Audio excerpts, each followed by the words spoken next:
Commission meeting of July 18th, 2022, here in South Dakota. Roll call, please. Smith. Here. Weinreich. Here. Bragg. Here. Robish. Present. Mayor Harrington. Here. Join me with the Pledge of Allegiance, please. I pledge allegiance to the flag of the United States of America and to the republic for which it stands, one nation, under God, indivisible, with liberty and justice for all.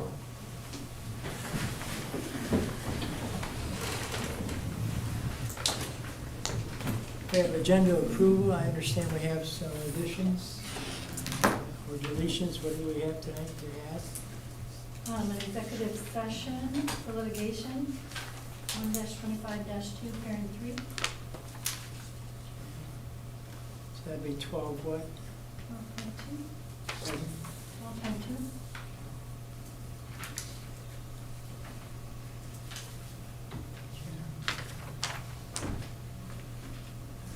Do we have any other additions or deletions on this agenda tonight? Move to approve as amended. Okay. Motion to approve. Need a second on that motion? Second. Second, Commissioner Smith. Thank you. Roll call vote, please. Smith. Aye. Weinreich. Aye. Bragg. Aye. Robish. Aye. Mayor Harrington. Aye. Public forum. Public comments may be sent during the live meeting broadcast to the city's YouTube channel.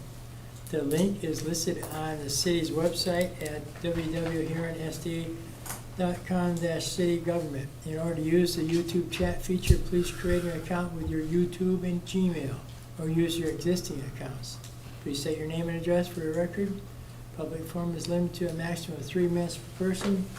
Our HR director, Nathan Hofer, is on the computer in the back of the room, so if you want to ask your question, Nathan will give it to us and we'll try to answer it for you tonight. If not, we'll get back to you on that. So with that, is there any public forum? Yes, Commissioner Weinreich. Thank you. I just want to give an update on the storm cleanup and where we are currently at. We have completed the tree cleanup on the southwest and southeast side of Huron. We will start with the remainder of the week working on finishing cleaning up north and then the west side of the fairgrounds. So far to date, we have hauled 166 semi-loads from the boulevards. Last storm that we had in May, we did 138 loads, so we've already succeeded that amount. We still have the temporary tree disposal site open at the Huron Arena.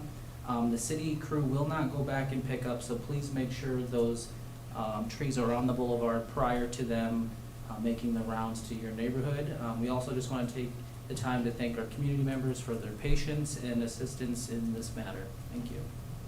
Okay. Thank you, Drew, for all you've done on that. You're really a good leader in that project. Appreciate that.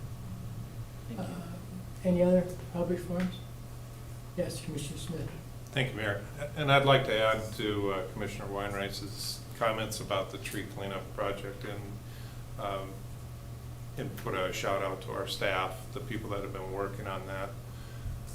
The last 2 weeks have been probably not the most favorable weather to be gathering up trees, but at the same time, it's been a daunting effort, I know, and certainly want to express our appreciation to our city staff that's been working on it. Any other public forum? Okay, seeing none, we'll move on. City Commission adjourns to convene as a Board of Adjustment for the following public hearings. 4.1, and City Planner Barry Cranston, would you please tell us what 4.1 is tonight? Yes, thank you, Mayor. The variance request is filed by James Musil at the project address of 20771 403rd Avenue to operate an on-off sale winery at his residence to include a 4x4 sign, which exceeds the normal sign allowance out there. Where code does not list it as a permitted use in an area zoned RO, large lot residential district, located within our joint jurisdictional area. The Joint Planning Commission met and heard this variance And my comments to them as the planner was, Mr. Musil's property has ample parking room. There's room for multiple cars there to park. The proposed sign location would be within his own property, would not interfere with any vision or driving area or anything like that. And so my comments were to recommend approval. The building inspector's comments, he didn't feel, for the record, that the Musils met the threshold of not being able to utilize the property. So he recommended, for the record, to deny the variance request. But then the joint planning commission did recommend that they support or recommend approval of the variance request. What the request itself is, and Mr. Musil is here for questions, it basically calls for the construction of a sampling room where they could, customers could come and sit and sample the types of wines that they're producing at his residence, and then buy the bottles of wine, and then they would leave the property. It's not intended to be an on-sale bar license. He has no intention of of selling beer there.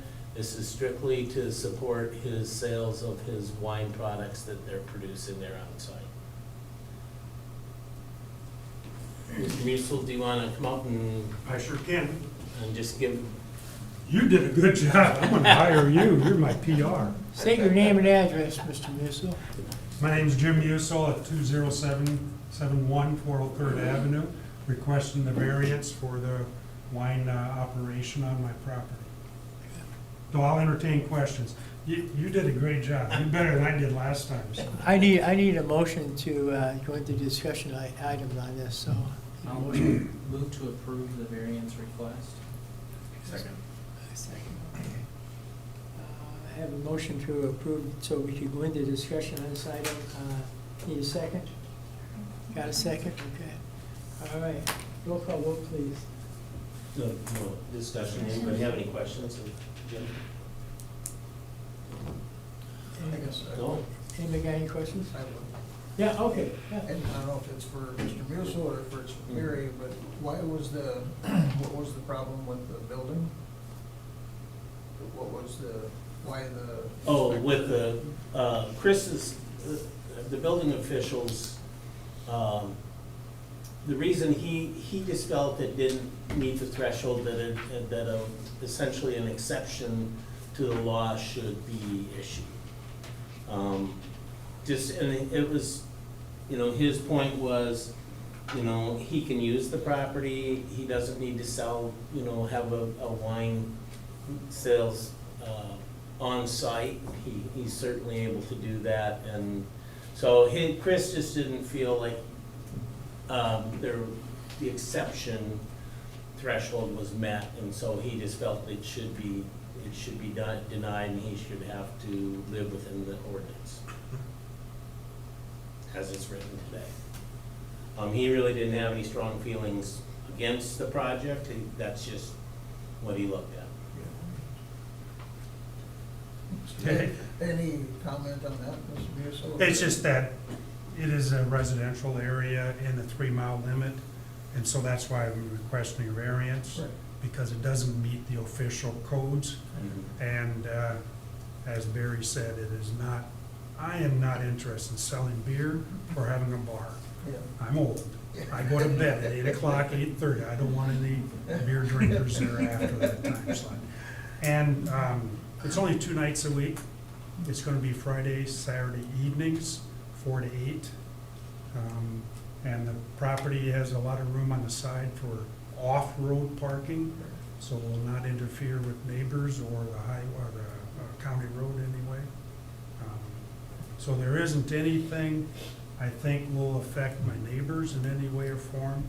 It is a small operation. The room is only 13 by 15.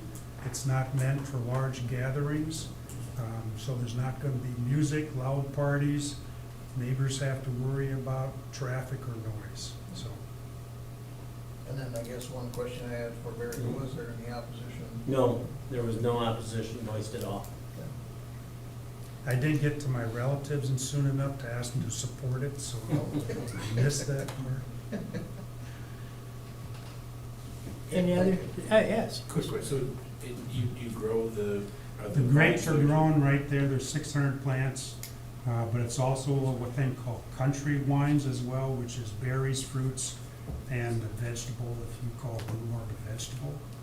I don't know what you call rhubarb. So everything you intend to just be, it'll just be for supporting the product that you're making individually? Correct, correct. And everything is grown on site. Okay, and then eventually wholesale to local retailers here in town. Thank you. No other questions? Thank you, Jim. Okay. Okay, we'll have a roll call vote on this topic.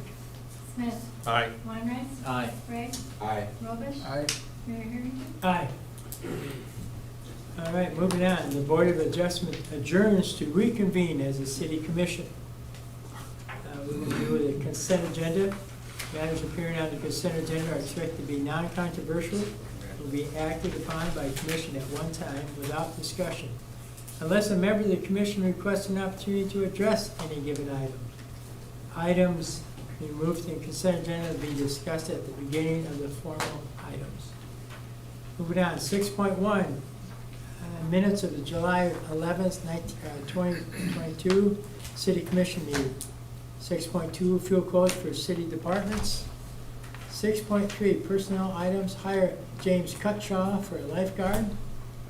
6.4, raffle filed by the Huron Chamber and Visitors Bureau for November 3rd through the 5th at the Huron Event Center. 6.5, payment of the bills. Need a motion to approve the consent agenda. Move to approve consent. Commissioner Smith, move to approve. Second. Second, Commissioner Bragg. Roll call vote, please. Smith. Aye. Weinrich. Aye. Gregg. Aye. Robish. Aye. Mayor Harrington. Aye. Okay, moving on to petitions and communications. 8.1, we have an update by the Huron Chamber and Visitor Bureau, and Lori Shelton is here to give us all the information we need. I know you all look forward to my short presentation that I give every year. Thank you. Every year or 6 months? Well, now it's only every year, thank you, Mayor Harrington. Progress, people, progress. Yes. All right, so I just want to start out by thanking you all for your support of the programs and events for the Huron Chamber and Visitors Bureau. And when I go to put this report together every year, 6 months, as it used to be, you know, there's a lot that we do. It's hard to put it all into writing. So I do thank you for that, and I'll just give some highlights. And before I do that, I also want to give kudos to the city and the staff of their handling of the storm events and the pickup and cleanup for that, because I know that was monumental, so it is appreciated very much. So anyway, I'll just start out, and I printed out a lot, and you know I'm not going to read it word for word, I'm just going to kind of highlight it, but I gave you a copy of it so that maybe you would have a little bit more information than what I think you want to sit through me hearing. But last year in August, we did hold a strategic plan, and we invited our liaisons in for that, as well as our board. And we took a look at the things that we were doing and how we were using or looking at serving our mission of serving our members, strengthening business, supporting visitors, enhancing community. And that's what our strategic plan was built along, is what are we doing in those areas and what can we do better. So our facilitator broke it down into 3 factors: membership, visitor relations, and community. So at our board meetings, we do visit each of the items that as a board we came up with that we thought was beneficial.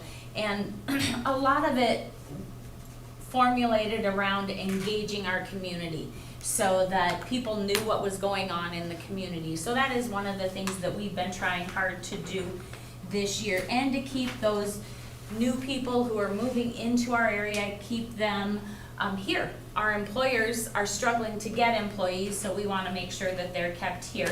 And one of the things that was on there is to re-engage our Huron Connect committee, and they have done a very good job of that and implementing welcome baskets and doing socials, whether they're a lunch bunch social or an evening social, on a monthly basis. Also visiting with these new people, we are given names and visiting with those individuals one-on-one so that they can learn more about the community and how they can be involved or how they can figure out what's going on in the community. So as we go out and speak to different groups, we are trying to remind them of every place they can look to get information. It's always frustrating, and I know you probably heard it a lot. Oh, I didn't know anything about whatever was happening. I didn't know they were doing a street cleanup or whatever. So where can they go to find that information? And that's what we're really trying hard to do, is make sure people know where they can get information. We started doing on Facebook a weekly chamber chat, which talks about different events going on in the community or different things that we think our community needs to know about. And they've been getting some really good views. So we like that idea that we invite people in and can talk about the events that they have happening. In Prairie Tracks, that goes out to 16,000 households in our area.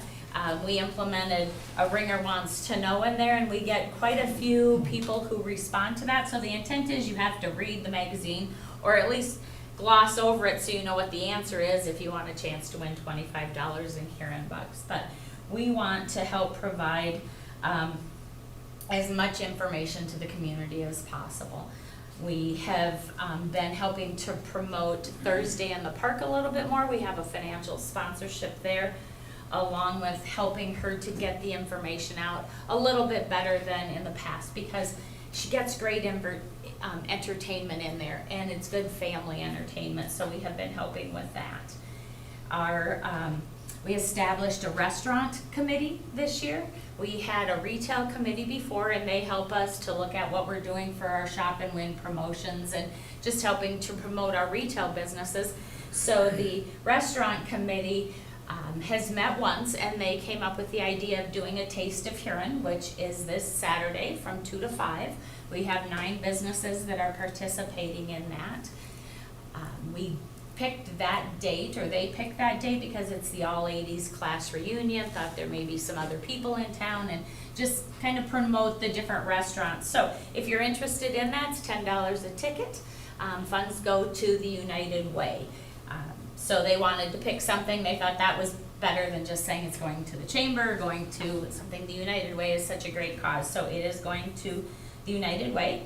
You can get your tickets at the chamber. Don't Spill the Beans or Manila's Grocery. But it's one of the ways we're working with our members to help to promote them in a way that they want us to promote them with. So as of today, we had 404 members. Ribbon cuttings, we've done 28 in 2021 and 15 so far this year. As I mentioned, Prairie Tracks, I guess I had the number wrong, 16,018 households is how many the Prairie Tracks go to. And it really does have a good amount of information in there. It gets sent to 23 different zip codes. Chamber mixers, one of the things that we heard from different members is that in the evening, it didn't always work for people, so is there other options? So we do have a lunch option, and I believe the Nordby Center for Recreation picked that lunch option. One of them did in the next couple months. So you'll see that, it'll either be at lunch or in the evening, just giving people a different variety. Maybe more people or different people will come to the noon one. So we are gonna start that, so you can look for that. Did some stats here, so I like stats. I keep track, and I love when I get the sales tax report from Pauline and it's up. I don't like it so much when it's down, but so far this year it's been pretty good. The third penny sales tax, which is the big board and booze tax, when I did my analysis of it, it is actually up 26% through June of this year. So I thought that was good. People are out there spending money. I do know that prices have increased, so I think that attributes to it, but it is still good. For all of those gross receipts for the lodging, the eating, and the drinking, all of them were up in 2021 and year to date. So I think that's also good. So year to date, lodging is up 52%. The eating establishments are up 62% from 2021 this time, and the restaurants, the bars are up up 12%. So I thought those numbers were very good. First and second penny sales tax is up 18%. So as of the end of June, I think it was up 23% total, which is great. I have been tracking the remote sales tax also, so I did a comparison of that remote sales tax from last year through June and this year through June. And the remote sales tax collected through June was $407,669, which last year at this time was $345,143. It's nice to be able to see that even with the spending that happens online, that there's a good portion of what we're getting for sales taxes in there. Also tracking our hotel occupancy. And January through April, which is the most current information, our hotel occupancy was at 47% compared to 37% last year. In 2021, as of April, it was 22%, and April of 2020 was 36%. So being at 47% is good. It would be nice if it was over 50 and up into the 60% range, if that is possible, but I also think that May, June, and July will be much better months. So that was just the beginning of the year. All of our website numbers look good. You can see those out there. We do track those and try and monitor. And with the Huron SD website, we are in the process of redoing our website as well. We're about 90% done.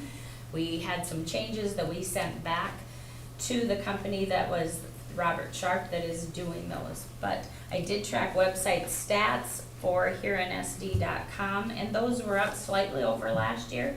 Our Hunt Huron SD website was down just a little bit through July.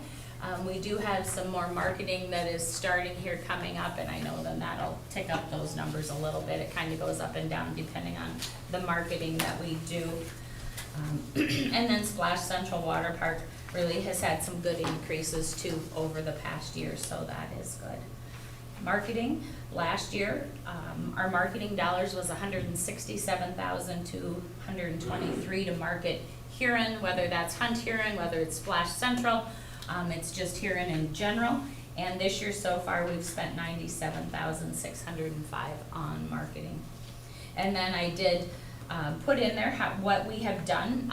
We continued to do some TV ads through Midco Advertising. 2021, we spent $8,000 doing some TV ads.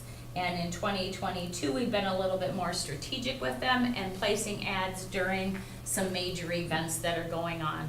Basketball tournaments, golf tournaments, we did during the Summit League as well. Some of them that we think some of the local around our area are going to be watching, so that we're trying to place them where we think they're going to be watched the most.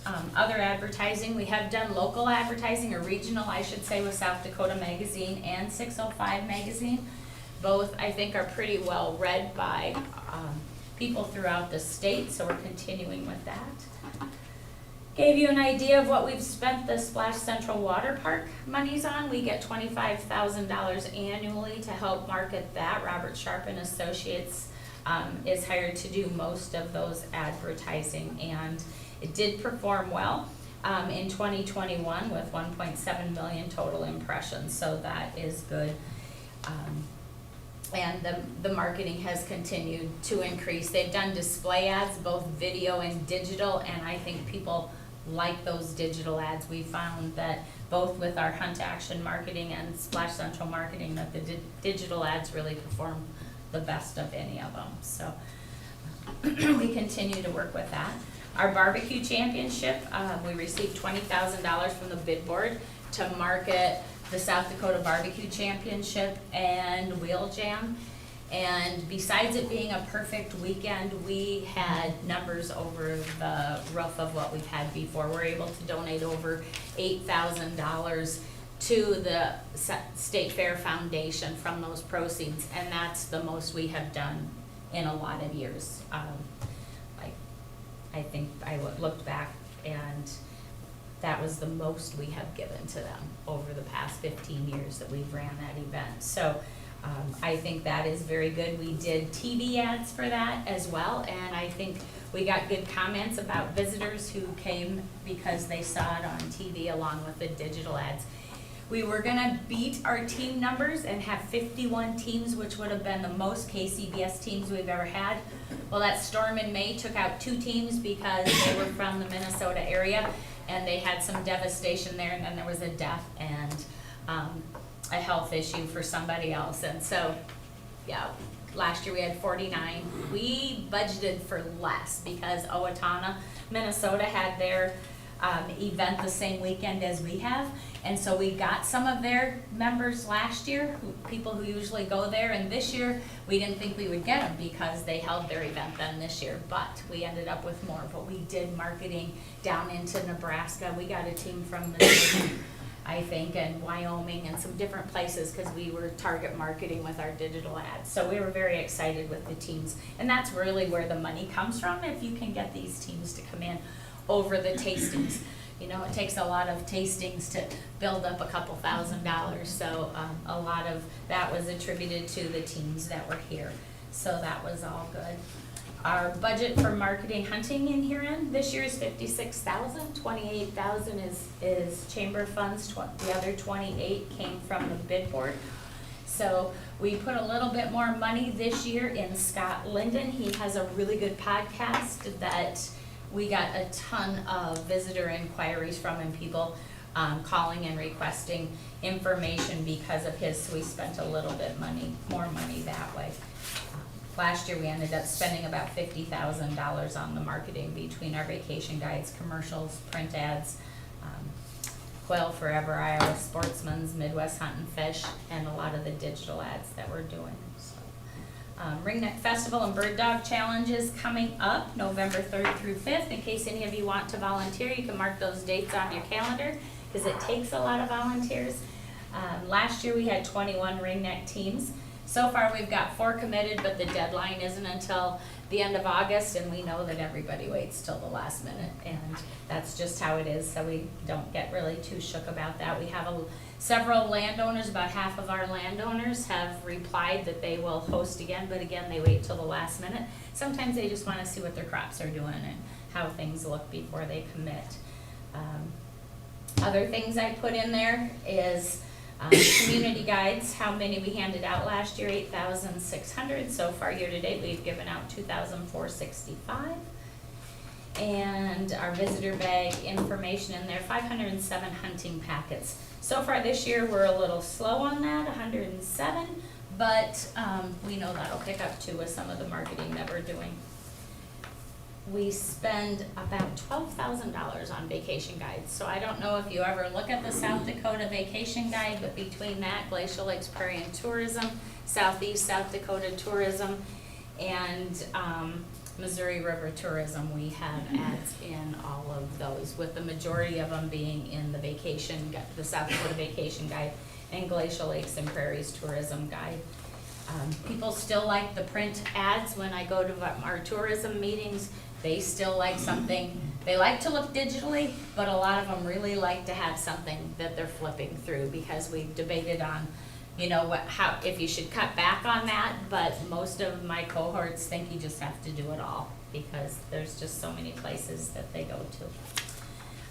In conclusion, in case you wonder about the world's largest pheasant, that is an ongoing saga. I don't have anything to report except that we are dealing with non-performance with the builder, and there is more to come in that saga as we move forward. But The other thing I wanted to point out is we spend as much of our money in Huron as we can. So we don't try and buy things out of the community at all. And last year, we spent over $131,000 locally with our local businesses in Huron. So, again, thank you very much for your support. Do you have any questions? I'll be happy to answer anything except, yes, I'll be happy to answer anything. Any questions for Lori? I'll tell you, I really like this because so many times I 2 days later, did she really say that or not? I got what you said. You have it in writing now, yeah. Maybe I shouldn't have done that then. But thanks, Lori, All right, appreciate it. yes, thank you for all guys do. very much. All right. We'll move on to 8.2, and I'll call on our city planner again, Barry Cranston, to tell us what 8.2 is. Thank you, Mayor. 8.2 is a plat filed for consideration by Eugene Olson Trust Agreement for the Olson Railroad Edition lots 1, 2, and 3. Sean Arby is here to speak if there are any questions with this. This basically takes a plat of ground, and there's basically 3 buildings. This location is out on Old Highway 14. Gene Olson had 3 different buildings out there. This basically plats the land so that each building would have its own parcel. And it's my understanding they have a couple under contract already, and they're waiting for the third, for the plat to be approved. So we would recommend approval of this. We've reviewed this, and the planning commission agreed to recommend approval. Okay, we need a motion to approve. I would move to approve.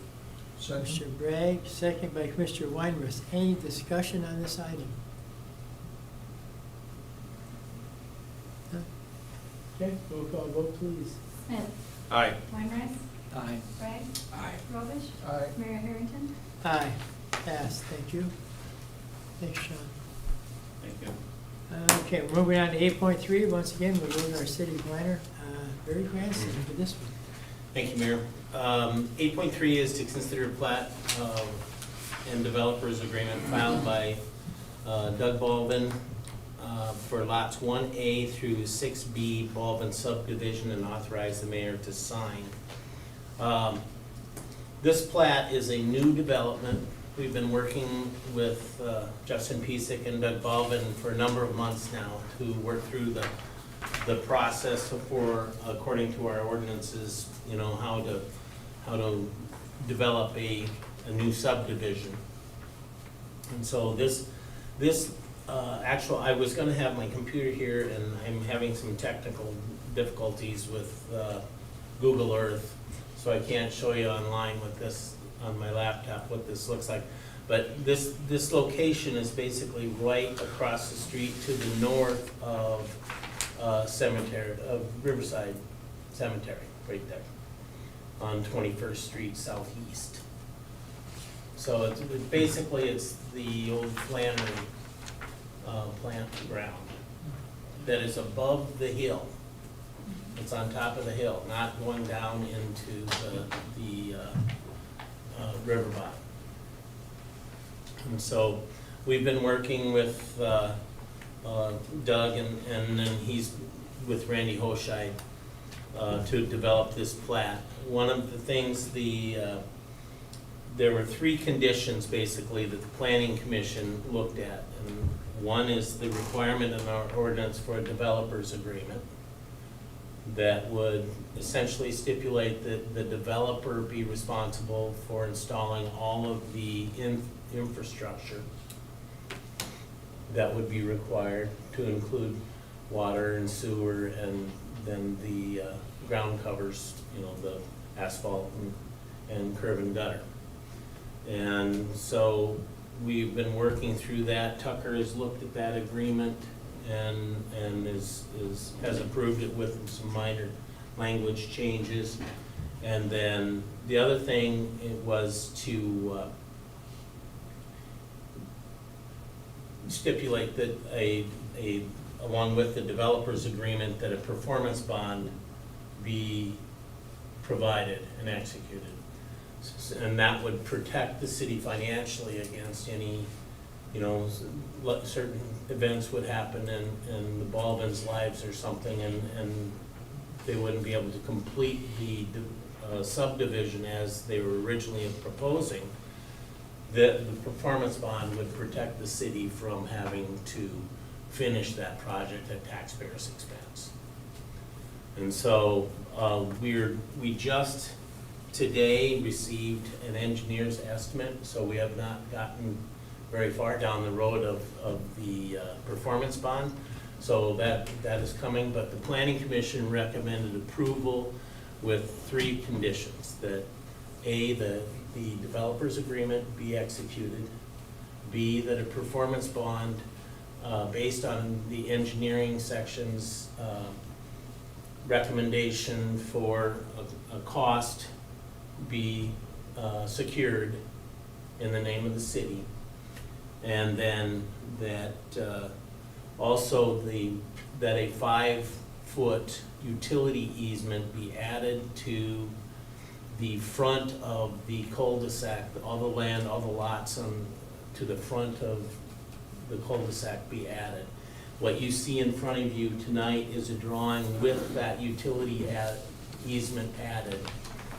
They had Randy Hoshide quick draw that in starting this morning or Friday. And so that has been done, and so this is the most current drawing, and shows the utility easements and everything. So with that, the Planning Commission did recommend approval conditionally with those 3 conditions. Tucker, did you want to add anything about the agreement, about the developer's agreement? I have reviewed the agreement. We made some additional changes to the language as it relates to easements being required as deemed necessary by the city engineer, and with that, I approve the agreement as well. We need a motion to approve so we can get into the discussion.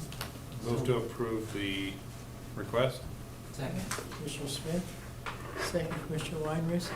Okay, any discussion on this item by anybody? Any questions for Doug or Justin or anybody on this? I have Yes, Commissioner Smith. one or two. And maybe first for the applicants, is there anything in those provisions that you're concerned about?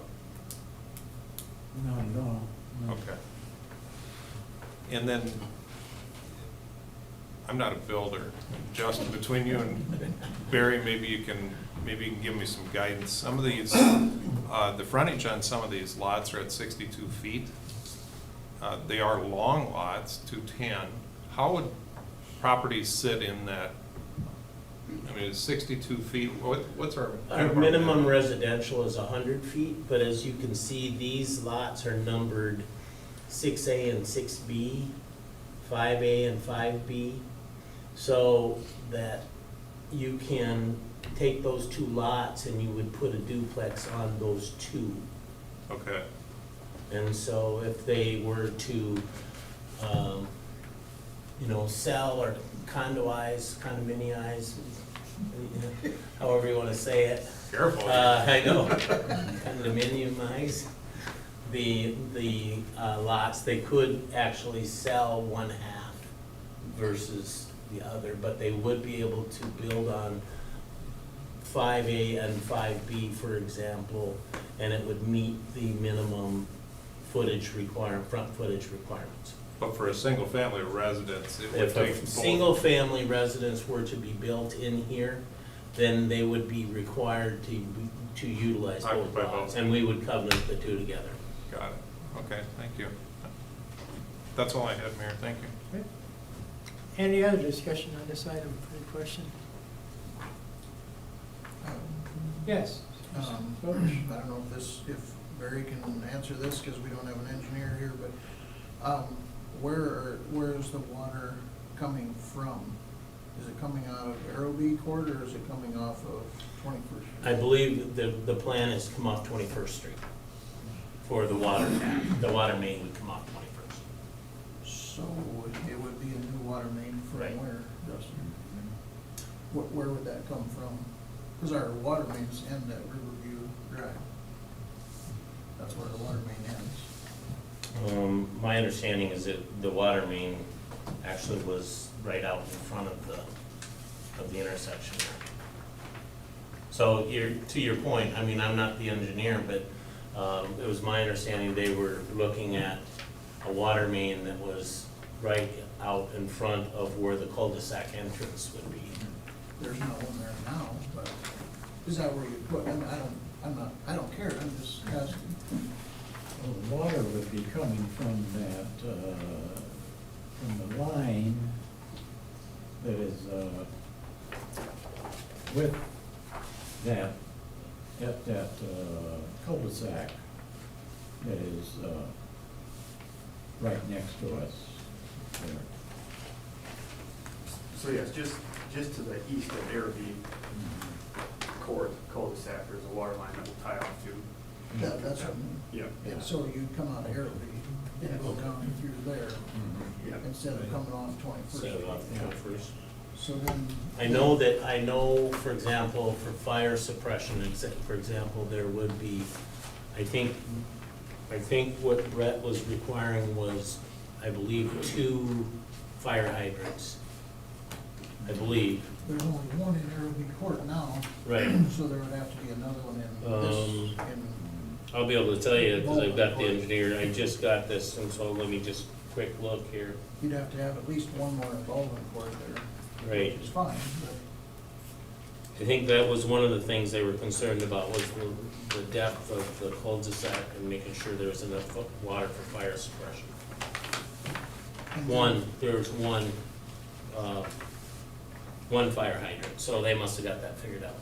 That's fine. And then also not only the water, but then the sewer, where, is there a lift is there gonna be a new lift station going to our dry well down there? Or, The existing lift station at this time will suffice, but will need to be upsized. It was sized appropriately, and the city filled it in. where are you talking? There is a lift station down there. Right. Yeah, and so that lift station was downsized when they were having some trouble with it. It's my understanding that Brett Runge has done some investigation there, and he knows eventually it's gonna have to be enlarged, but it won't have to on the front end. Well, and Mr. Baldwin knows this, but. Yeah, I mean, Better than me, but Yeah, that- this is a discussion that Brett's been engaged with Randy Hoshide now for, Because that lift station floods every time. I mean, you know that better than I do. because it was downsized by the city. It was originally 25 feet deep, and it's been filled with gravel and concrete. And then, it's my understanding, city engineer Weaver, when he was here, was a part of that process, and so I don't know the whole story behind it. I know Brett's looked at it, and it was his opinion that it was really the city's responsibility to resolve the matter, and when they did what they did, it temporarily resolved an issue, but it permanently caused a problem. Well, I mean, I'm not against the project, don't get me Yeah. wrong, I'm not. But, and so Brett kind of felt that, I think that it was really the city's obligation to resolve the problem and get back to where it was functioning. So then, with that in mind, we would have some cost in this. Yes, Considerably. yes, Because- potentially, yes. Because that new lift station is, Depending on what Brett, when he does his analysis of that lift station, there could be some potential costs, that's and correct. there are 2 other drop points to the north of that. Again, he knows that better than I do, but because he's works with them all the time, Mhm. so. But you're correct, though, yes, that's, but I'm talking with Brett, he felt that that was really the city's obligation to fix to unfix what was fixed, so to speak, I guess. No, I'm all for it. I don't have a problem with it at all. Any other questions on that? I'd just like to quick comment, if you're looking through all the documents, it seems like a considerable amount of time and effort has gone into this because of, some of the problems that the city's had with residential developments before, and, when Commissioner Smith was up for re-election, I know that housing was a significant, matter of importance to the community, so I applaud all you guys that have had to work hard to get this to this point, because we desperately need more residential housing, and so I know that looking at these documents, it looks like there's been a lot of hoops that have had to be jumped through to make it happen, but The Baldwins have really been patient So, with yeah, us it's- as we're it's going well through worth it. this It's- process, so. It's something we desperately need as Yeah. a community, so Yeah. appreciate the investment. Yeah, I also, I echo that too. I'm really excited to see us, we're gonna get some more housing, which we need desperately, and Doug will get to use some of his land down there. Okay, any other questions? Okay. We have a motion, so we have a roll call vote, please. Smith, Aye. Weinrice, Aye. Wright, Aye. Robish, Aye. Mayor Harrington. Aye, thank you. Pass, good job, guys. All right, moving on. Departmental items.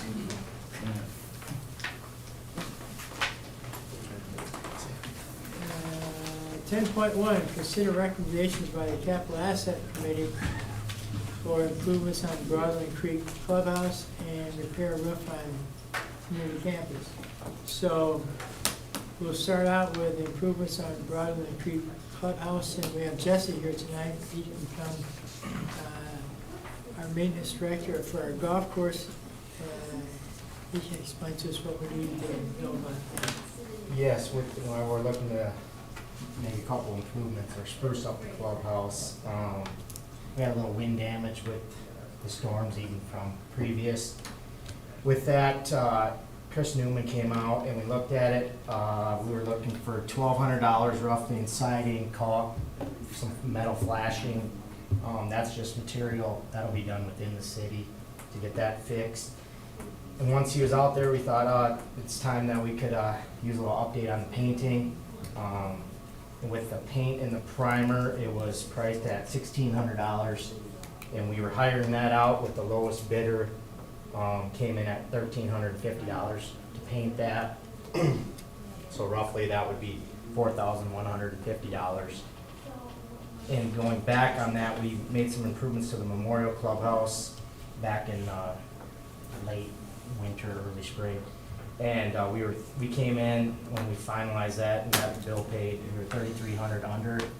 So in asking of that to try to put the $3,300 towards the $4,150, we need about $800 to finish stuff and then spruce up the Broadland Clubhouse.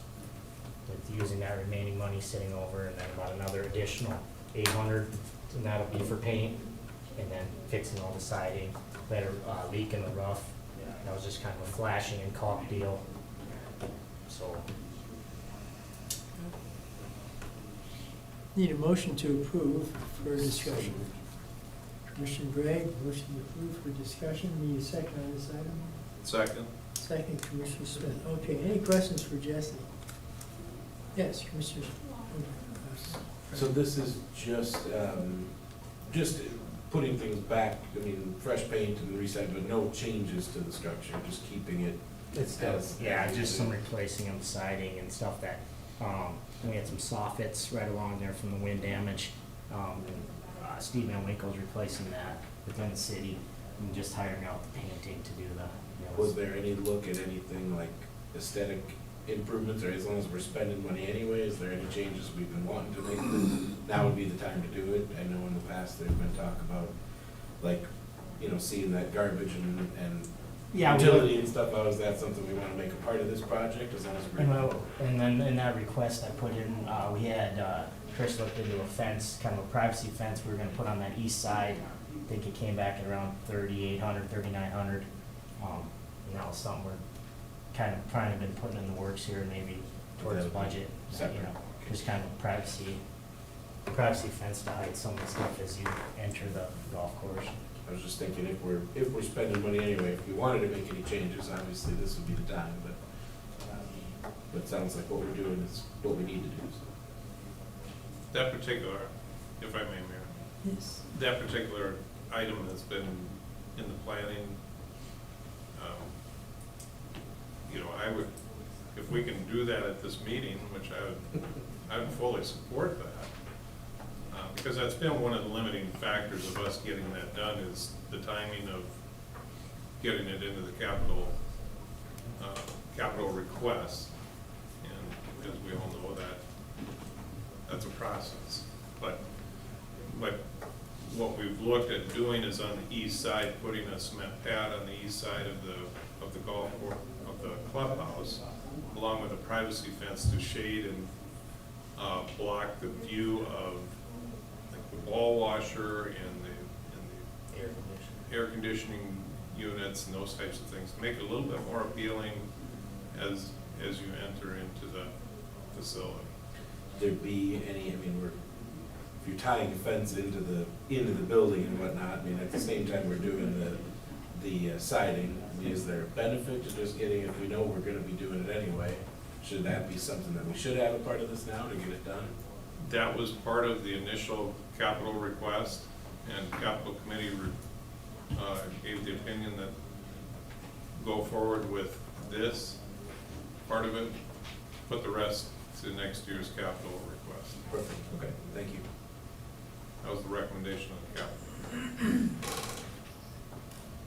You had mentioned, Yes. you mentioned damage from the last storm. Can you put this through insurance or anything, the damage? Is underneath the deductible by the time we get?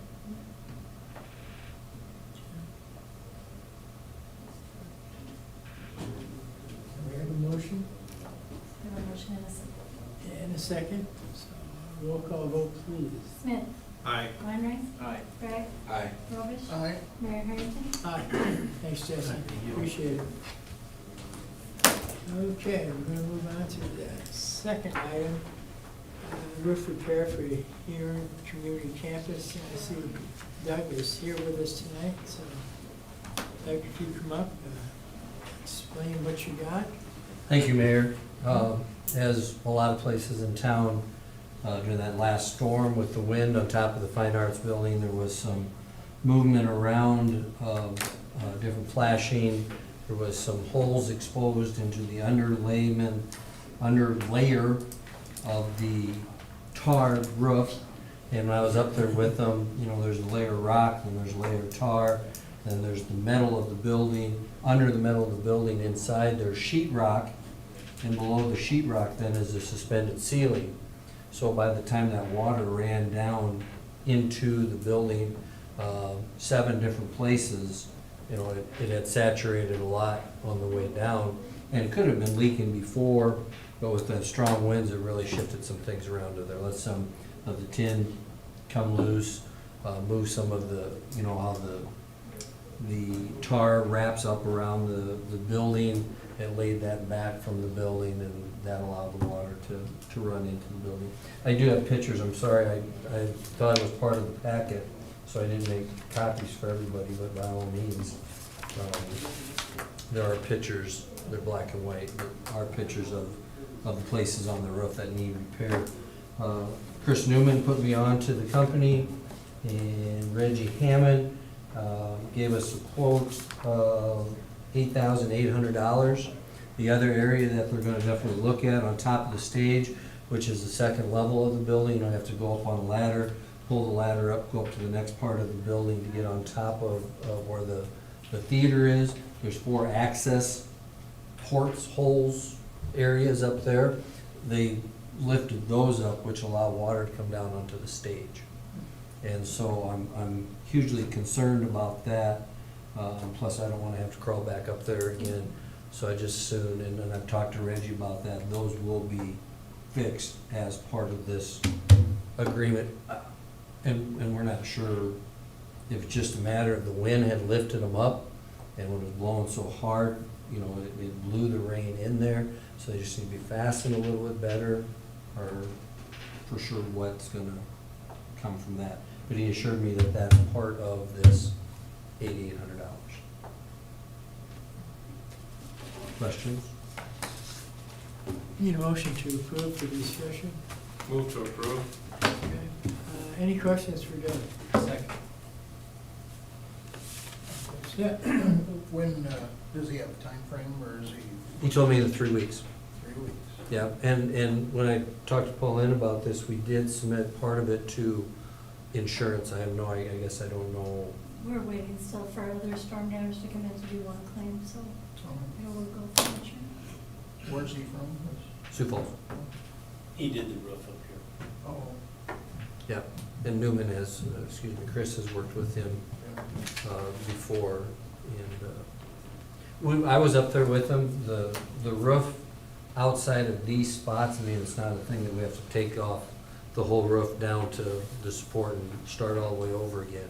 It just needs repairs of these areas as compared to redoing the whole roof. The drains, floor drains, I don't know what you call them, you know, where the water can gather, those were clear, those were in good shape, they were sealed up nice there, that wasn't an issue. You know, and those are areas that I guess normally, I've learned way more about roofing than I ever thought I needed to know. I learned I don't want to do roofing. Yeah, that's right. 'Cause it was hot up there when I looked at it. Flat roofs have whole different terminology. too. Yeah, and he threw some things at me, it's like, whoa, what do we gotta do to fix it? I don't need to know. Any more that. discussions for Doug? Questions? All right, thanks, Doug, appreciate it. Thanks. Got a motion and a second, so roll call vote, please. Smith. Aye. Wainwright. Aye. Bragg. Aye. Robish. Aye. Mayor Harrington. Aye. Thank you, Doug. Okay. We're gonna move into executive session now. Need a vote to do that.